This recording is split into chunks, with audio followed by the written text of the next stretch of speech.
I graduated from the Naval Academy exactly 30 years. Yeah, babe. Exactly 30 years after Admiral Hayward did. And while I was in the Navy, Admiral Hayward was our CNO. At this time, if somebody told me I would someday be on the same stage as the CNO, I never would have believed it. This is truly an honor for me to be here on this stage with one of the greatest admirals in the history of the U.S. Navy.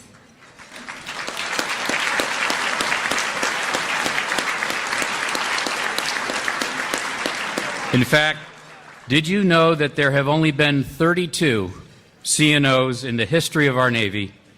Admiral Hayward was number 21. That's a pretty selective group. Admiral Hayward had a naval career that spanned 39 years. He served in World War II, the Korean War, and Vietnam. Since retiring from the Navy and settling in Seattle, he has been very involved in the education of our youth. In fact, to honor some of his work, a school was named after him in Vietnam.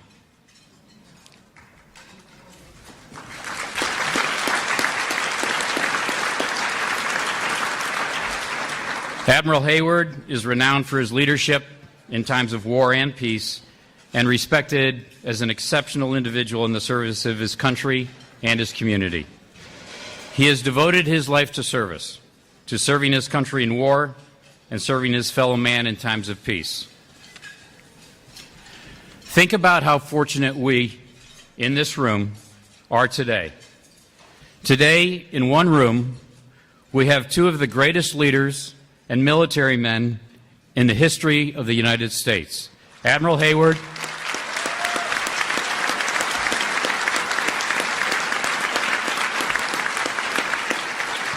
in one room, we have Admiral Hayward and General Mattis.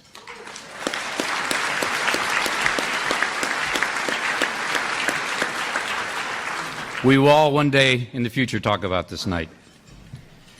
In a world that seems more chaotic, unseemly, rude, and disrespectful every day, we have two men with all of the poise, dignity, and class anyone could ever hope for. What amazing role models they are for us and for the country. These men are national treasures and American heroes.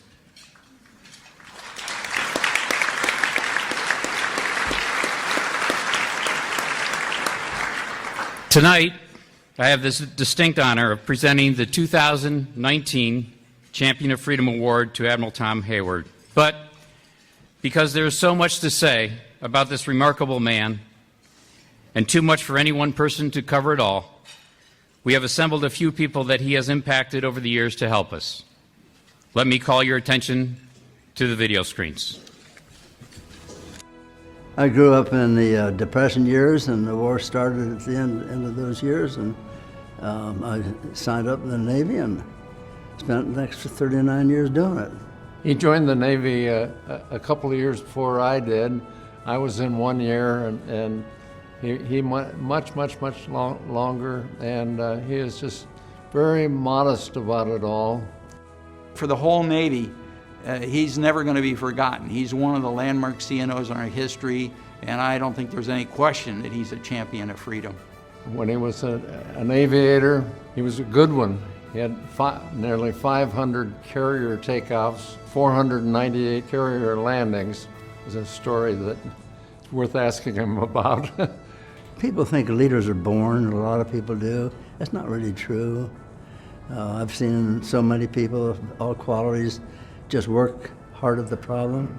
So it's intensity, it's commitment, it's role models, living up to what you believe in, holding people accountable, and then holding yourself accountable. Admiral Hayward became the Chief of Naval Operations, the top officer in the Navy in the 1970s, which was one of the most challenging decades the Navy's ever gone through. We were coming out of the Vietnam War.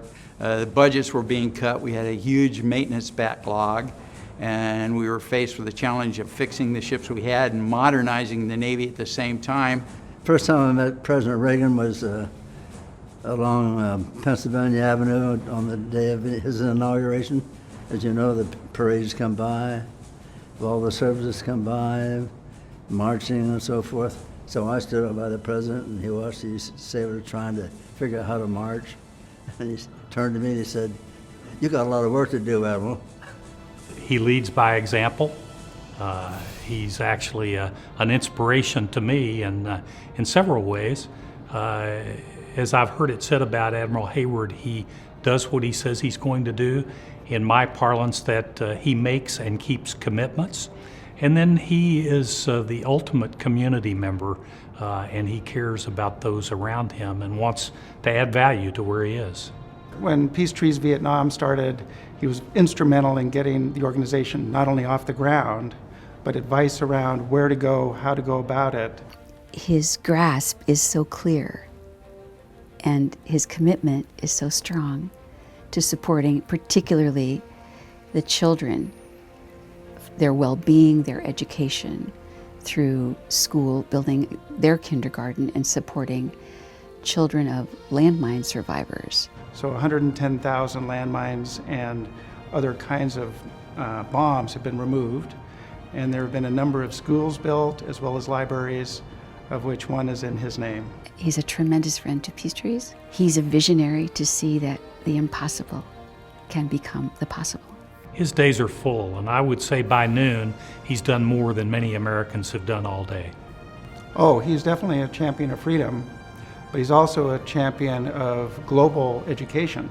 So I couldn't imagine a more important person to receive this award than Admiral Tom Hayward. I think he's as fine a patriot as you find in this country. I'm very honored to have him as a friend. What makes the United States worth defending? 200 plus odd years of people sacrificing for us. The greatest form of government there is, ever has been, and we got to live up to it and uphold it, support it, give your life if necessary, commit yourself. That's my thesis.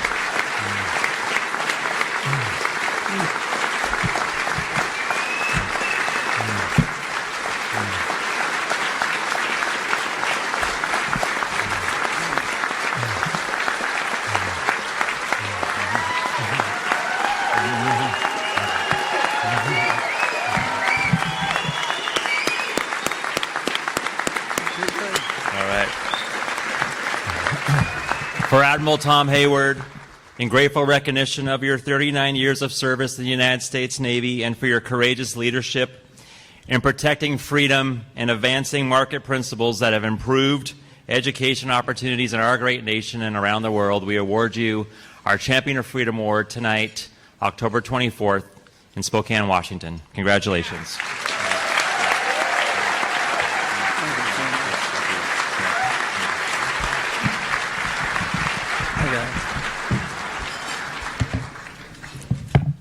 Thanks, Dan and Phil.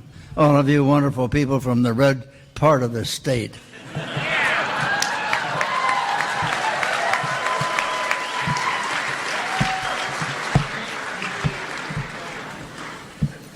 Whew. It's pretty hard stuff to absorb. And in the presence of two giant leaders, a great governor and a fabulous general. Really, I'm embarrassed to be present in your sight. You guys are so strong. Wonderful thing. How about that Fumi, my friends up there, close friends.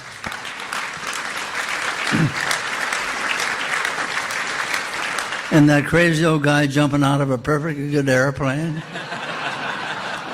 on his 95th birthday.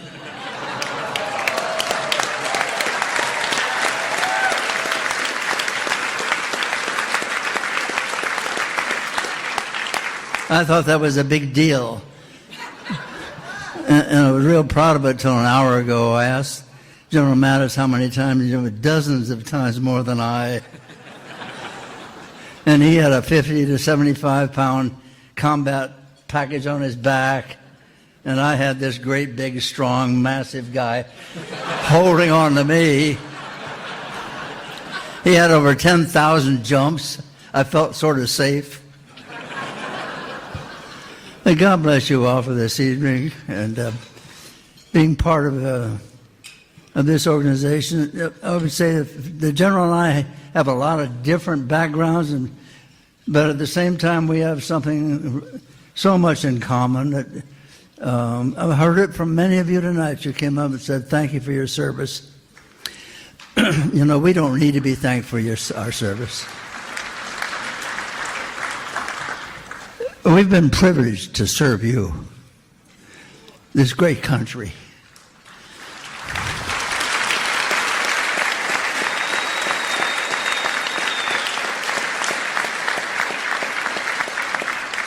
And we also have in common a very strong bond with this organization because it stands for the very things that are so fundamental to America. Over 200 years of founding principles that are so right: freedom of speech, freedom of religion, freedom to gather together to express opinions and disagree. And that's what the Washington Policy Center does so well and has done so much for all of us here in this state. And it's growing, and it'll keep growing as long as you keep writing on those tables.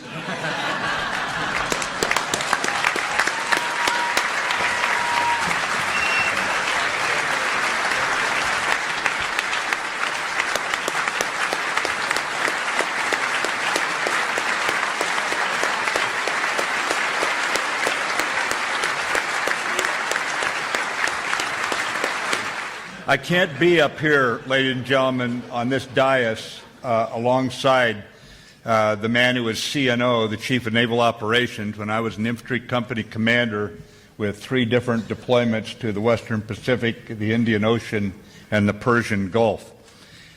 He is a hero to the sailors and Marines and the fleet.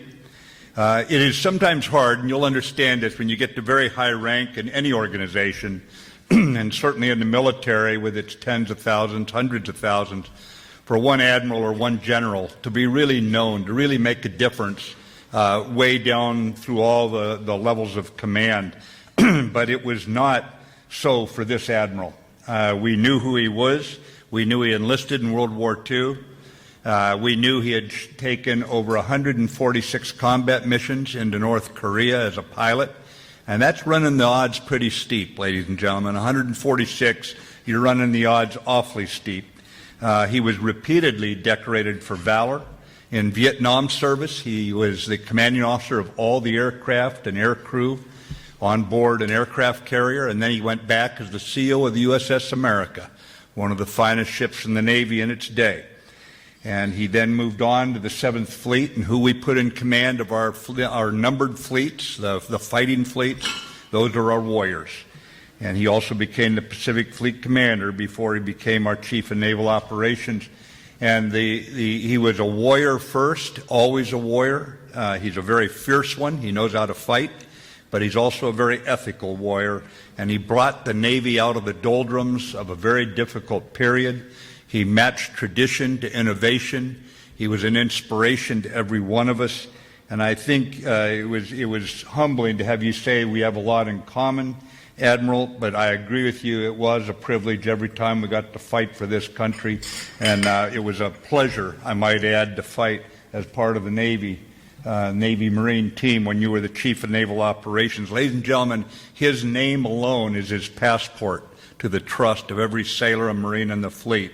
We knew we could count on him. The reason was we knew he cared about us. Then we knew how much he knew.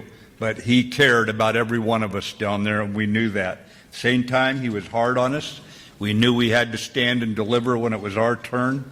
And his devotion to duty at the risk of his life meant he could look us in the eye and expect 100% from us. So I would just tell you, Admiral, you represent what all the veterans in the room for the goodness and the commitment to our nation. And I can't thank you enough for your example of moral leadership at a time when our naval service really needed that to come out of some tough times. So thanks you very much, Admiral.